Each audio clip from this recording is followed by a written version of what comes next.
साथियों नमस्कार। आज के इस वीडियो में हम मानव और पर्यावरण संबंधों की विवेचना करेंगे और निश्चयवाद की अवधारणा पर चर्चा करेंगे। अगर हम मानव और पर्यावरण के संबंधों की बात करें तो मुख्यतः दो तरह की अवधारणाएं प्रचलित है। एक निश्चयवाद और दूसरी है संभववाद। निश्चयवाद की जो अवधारणा है उसमें ये माना जाता है कि जो प्राकृतिक वातावरण है जैसे जलवायु, मिट्टी या पृथ्वी की स्थलाकृतियाँ जैसे मैदान, पहाड़, पर्वत आदि, वो मनुष्य के रहन सहन, उसके सामाजिक आर्थिक क्रियाकलापों को प्रभावित और निर्देशित करती है। यानी कि जो प्राकृतिक वातावरण है वो मनुष्य के रहन सहन, उसके क्रियाकलापों को पूर्ण रूप से प्रभावित करता है।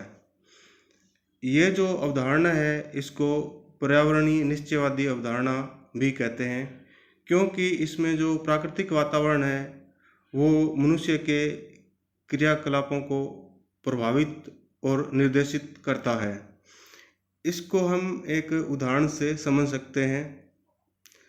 जैसे कि एस्किमो लोग हैं वो ध्रुवीय और उपध्रुवीय क्षेत्रों में रहते हैं, और जो एस्किमो लोग हैं वो बर्फ़ के घरों में रहते हैं और उनको इग्लू कहते हैं, क्योंकि वहाँ का जो वातावरण है वो सदा ठंडा और बर्फ़ वाला होता है, इसलिए उनके जो घर होते हैं वो बर्फ़ के ही बने होते हैं।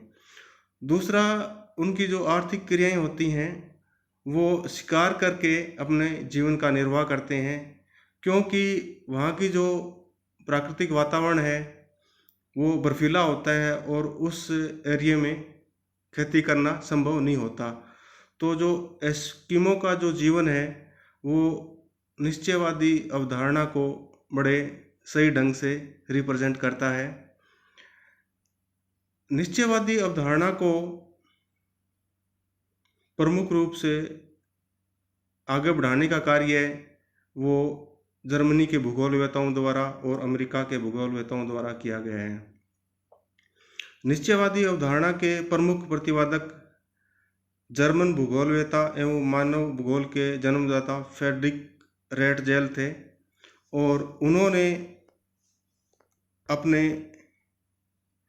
ग्रंथ या पुस्तक जिसका नाम वोल्कर कुंडे है, जो 3 खंडों में प्रकाशित हुआ है, और अंग्रेजी अनुवाद उसका द हिस्ट्री ऑफ मैनकाइंड है, और दूसरा जो इनका महत्वपूर्ण पुस्तक है वो है एंथ्रोपोग्राफिया, और ये 2 खंडों में प्रकाशित हुआ है। एंथ्रोपोग्राफिया में इन्होंने प्राकृतिक वातावरण का मनुष्य के रहन सहन, खान पान और उनके आर्थिक क्रियाकलापों पर क्या प्रभाव पड़ता है का विस्तार से वर्णन किया है।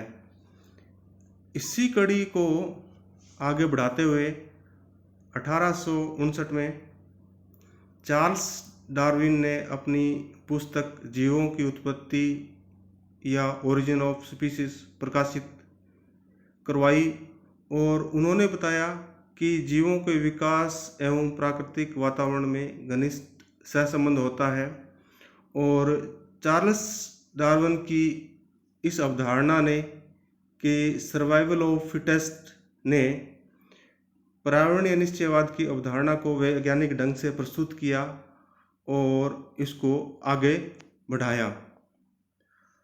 पर्यावरण निश्चयवाद की अवधारणा 20वीं शताब्दी के प्रथम दशक में अपने चरमोत्कर्ष पे थी, यानी कि इस समय इसका विश्व में बोलबाला था।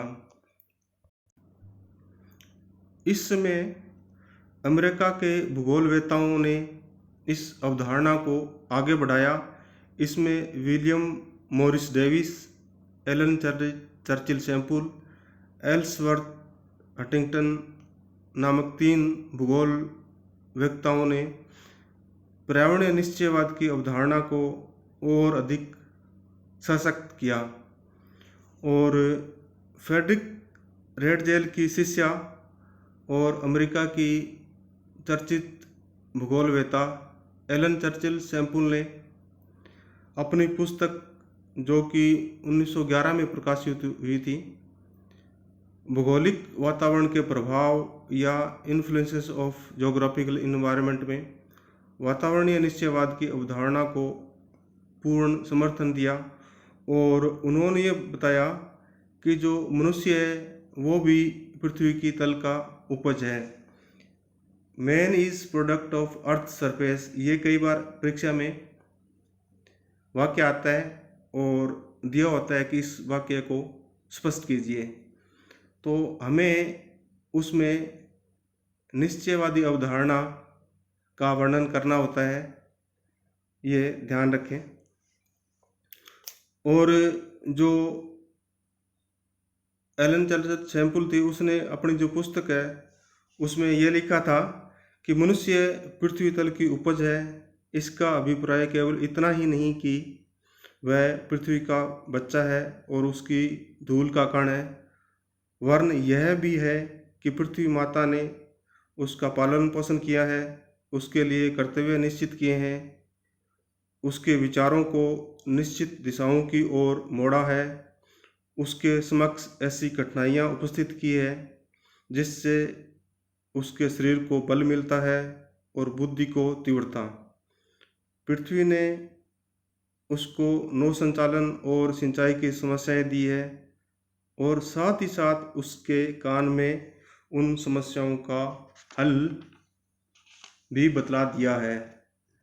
वह उसकी हड्डी और मांस में तथा उसके मस्तिष्क और आत्मा में प्रविष्ट हो गई है।